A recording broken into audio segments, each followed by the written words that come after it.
अगर आपने अपने सारे ऑप्स राउंड क्लियर कर लिया, इसका मतलब कि आपका एचआर राउंड क्लियर हो गया, आपका मैनेजर राउंड क्लियर हो गया। अब आप वेट कर रहे हैं कि आखिर इसके बाद क्या होगा।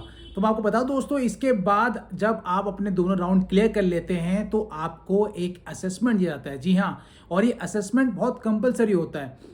इस असेसमेंट में आपको पूरे इंग्लिश रिलेटेड सब कुछ चीज़ें आएंगी, जैसे कि आपको कुछ सेंटेंसेस आएंगे, आपको फिल करने पड़ेंगे, जैसे एमसीक्यू टाइप के क्वेश्चंस होते हैं।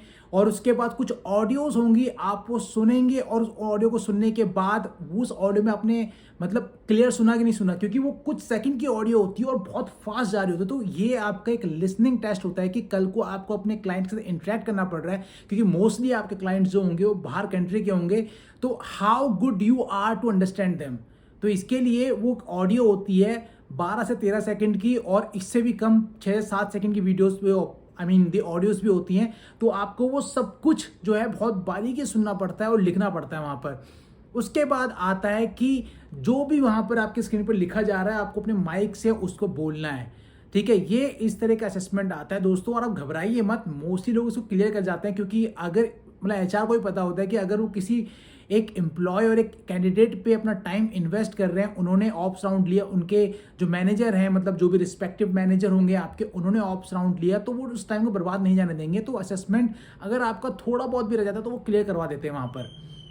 उसके बाद क्या होता है, उसके बाद आपका जो एचआर है वो कम से कम, मैं आपको बता रहा हूँ कि 1 वीक का टाइम ले सकती है, क्योंकि इस बीच में आपकी बैकग्राउंड वेरिफिकेशन होगी।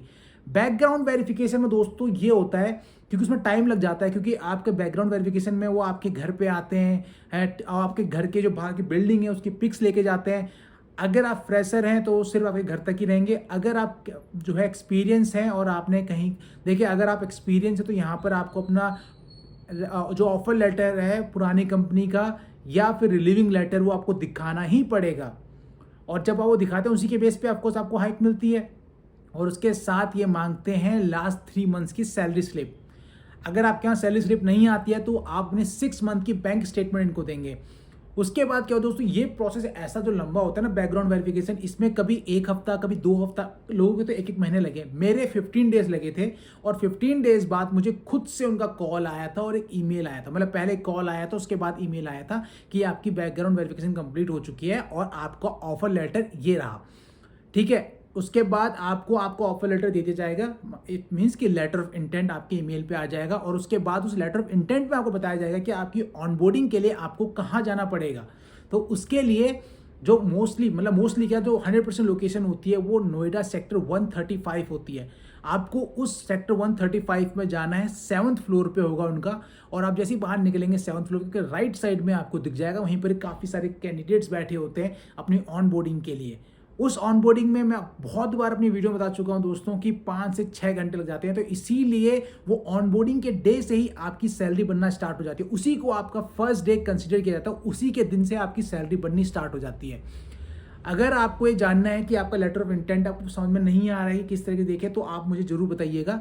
मैं इसके ऊपर भी एक वीडियो बना दूंगा कि लेटर ऑफ इंटेंट को किस तरीके से देखें, किस तरीके से आप पता लगा सकते हैं कि आपकी सैलरी क्या है, आपका पीएफ कितना कटेगा, क्योंकि बहुत काफ़ी ट्रिकी हो जाता है। देखिए एक्सपीरियंस है तो यहाँ पर बहुत चांसेस है कि आपको समझ में आ जाएगा, लेकिन जो फ्रेशर होगा वो क्या करेगा, क्योंकि ऐसी चीज़ें कहीं पर भी डिस्कस नहीं की जाती हैं। मतलब आपने एचआर के साथ डिस्कस कर सकते हैं, लेकिन वो भी बहुत मोटा मोटी जो है बहुत जल्दी बता देते हैं, तो बहुत मतलब समझ में नहीं आ रहा होती चीज़ें कितनी सारी। तो अगर आपके ऑप्स राउंड क्लियर हो चुके हैं दोनों, एचआर राउंड, मैनेजर राउंड, उसके बाद असेसमेंट भी क्लियर हो गया, उसके बाद आपका बैकग्राउंड वेरिफिकेशन में टाइम लगेगा दोस्तों। तो घबराइएगा मत, अगर आपका बैकग्राउंड वेरिफिकेशन में टाइम लग रहा है तो आप ये मत सोचिए कंपनी ने उस प्रोजेक्ट से आपको निकाल दिया फिर वो प्रोजेक्ट जो है वाइंड अप हो गया, ऐसा कुछ नहीं होता है। बैकग्राउंड वेरिफिकेशन में टाइम लगता है। आप अपने एचआर के पास रीच आउट करने का ट्राई करेंगे, वो नहीं उठाएंगे, क्योंकि आप खुद सोचिए कि अगर वो 100 बंदों का जो है उस टाइम पर रजिस्ट्रेशन वहाँ पर करवा रहे हैं, उनको ऑनबोर्डिंग करवा रहे हैं, तो किस किस का फोन उठाएंगे। इसलिए आपको व्हाट्सएप पे और कॉल पे भी बहुत रेयर है कि जवाब दे दें। तो आप घबराइएगा मत, आपका जो यहाँ पर इंटरव्यू था वो सक्सेसफुल हुआ है। अगर आपको बता दिया गया है कि आप यहाँ पर लग चुके हैं, आपने क्लियर कर लिया है इंटरव्यू, तो इट मीन्स कि आपको जॉब मिल के रहेगी। तो आप अपनी हिम्मत मत हारिएगा। यहाँ पर बैकग्राउंड वेरिफिकेशन में कुछ टाइम लग जाता है, कभी कभी 1 महीने पहुँच जाता है, तो लेकिन आपको उसका फल जरूर मिलेगा। और आप यहाँ पर लग चुके हैं, आपको आपकी जॉब जो है बहुत सिक्योर है, मिल जाएगी। अगर ऐसे ही कोई और क्वेश्चन है आपके मन में तो ज़रूर पूछिएगा, मैं आपको या तो कॉमेंट में जवाब दूंगा या फिर उसके ऊपर एक वीडियो बना दूंगा। Thank you.